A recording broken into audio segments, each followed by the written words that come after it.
अस्सलामुअलैकुम दोस्तों, कैसे हैं आप सभी। उम्मीद करती हूँ कि आप सभी खैरियत से होंगे। और आज मैं फिर लेकर आई हूँ आप लोगों के लिए। ये है जान पहचान उर्दू 7th क्लास की है और ये है सबक नंबर 3। ठीक है, हर इंसान बराबर है। ठीक है, इसे हम पढ़ते हैं। चीनी हो या जापानी चीनी हो, जापानी हो, रूसी हो, ईरानी हो, बासिंदा हो लंका का या वह हिंदुस्तानी हो। इस शहर में बताया जा रहा है कि चाहे वो चीन का हो या जापानी हो, रूस का हो या ईरानी हो, मतलब रहने वाले सभी लंका के कुछ भी हो, सब हिंदुस्तानी ही है ना। सबका मान बराबर है, हर इंसान बराबर है, मतलब सब लोग का मान बराबर है, हर इंसान बराबर है। अनवर हो, अरविंद हो, मरियम हो या हिंदू हो, मुस्लिम हो या ईसाई, वह सिख हो या हिंदू हो। ठीक है, इसमें देखिए, इसमें बताया जा रहा है कि वो किसी भी जात के हो, है ना, किसी भी कास्ट के हो, सारे हैं इंसान ही हैं और सबका मान बराबर है और हर इंसान बराबर है। ठीक है, अब यहाँ सेठ धिकारी एक सामान मिल में मालिक हो या दरबान। ठीक है, जिसकी कुटिया छोटी सी, जिसका बंगला आलीशान। इसमें बताया जा रहा है कि सेठ हो या फिर मतलब कोई हो तो सबका मान बराबर ही होता है, सब मिलजुल कर ही रहते हैं। मेल का मालिक हो या फिर कुछ हो, जिसकी कुटिया छोटी भी हो और या जिसका बंगला बड़ा भी हो, तो सबका मान बराबर ही है और हर इंसान बराबर है। ठीक है, अब देखिए, फौजी हो या पिटवारी, मेराशी या भंडारी, खेती करने वाला हो या करता हो सरदारी। मतलब इसमें बता रहे हैं कि फौजी हो या पिटवारी हो, ठीक है, और फिर भंडारी हो या फिर खेती करने वाले हो, और या फिर करता हो वो सरदारी। ठीक है, तो सबका मान बराबर है, हर इंसान बराबर है। ठीक है, पंजाबी हो या सिंधी, उर्दू बोले या हिंदी, धोती पहने या सलवार, फूल सजाए या बिंदी। इसमें बोल रहे हैं कि पंजाबी हो या हिंदी, है ना, उर्दू बोले चाहे हिंदी बोले, धोती पहने चाहे सलवार पहने, फूल सजाए या बिंदी, फूल सजाए या बिंदी, है ना, सबका मान बराबर है और हर इंसान बराबर है।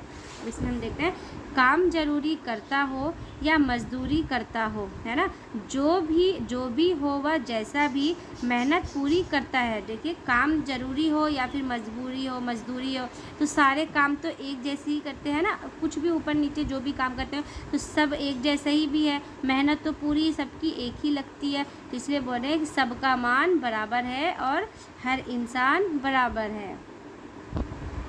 हाँ, तो ये हमारा चैप्टर कंप्लीट हो गया। अब हम बनाते हैं ये सवाल जवाब। ठीक है, देखिए अब क्या पूछ रहा है सवाल जवाब में।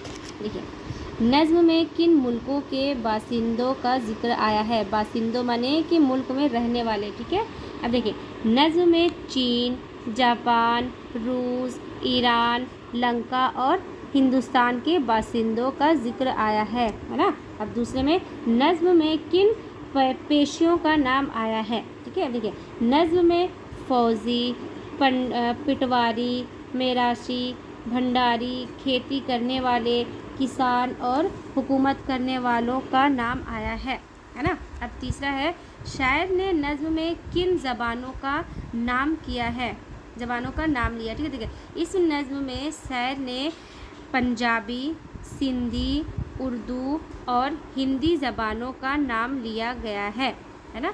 अब फोर्थ में देखेंगे, सबका मान बराबर है, हर इंसान बराबर है से क्या मुराद है। ठीक है, सबका मान बराबर है, हर इंसान बराबर है, शायर की मुराद ये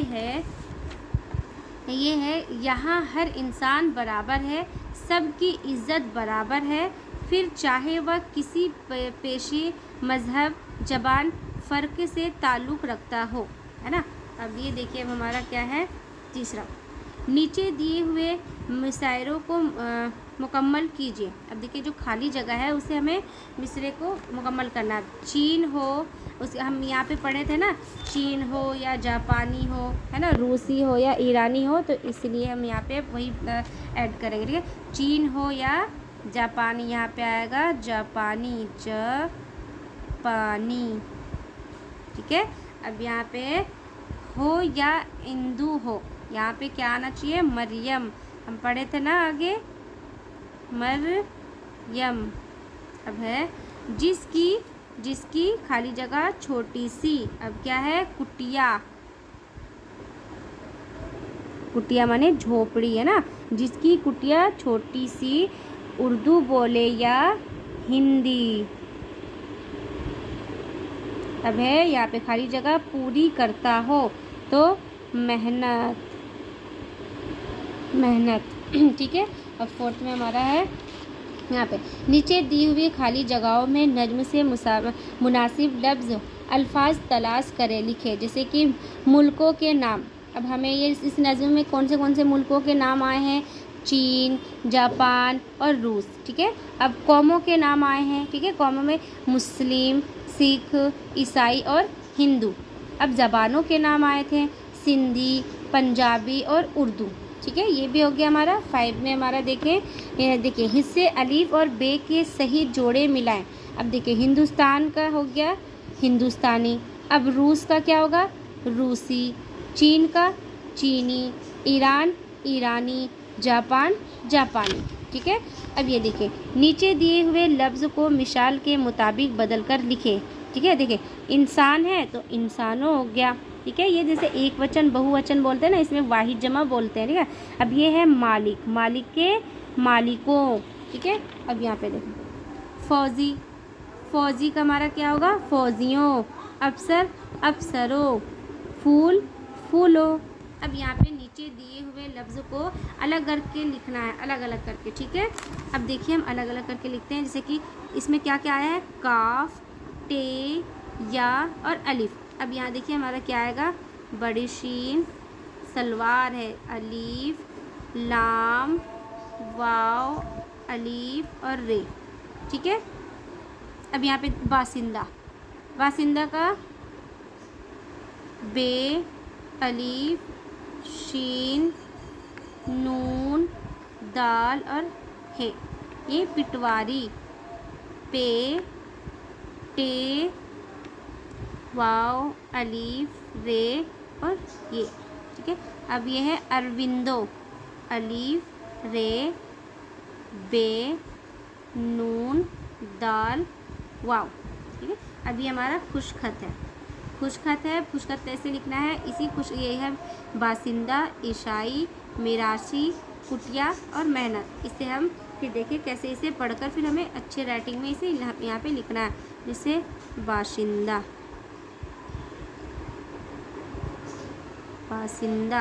अब ये ईसाई। अब ये सारे ऐसे ही लिखने हैं आपको सुंदर राइटिंग में। अब ये 9th में क्या बोला जा रहा है? इस नज्म को ज़बानी याद कीजिए। अब देखिए इस नज्म कितने अच्छे अच्छे पॉइंट्स थे इसमें, तो इस नज्म को आपको बिना देखे याद भी करनी है। आप याद करते हैं तो आपके लिए फिर अच्छा है। ये हमारा चैप्टर कंप्लीट हो गया। और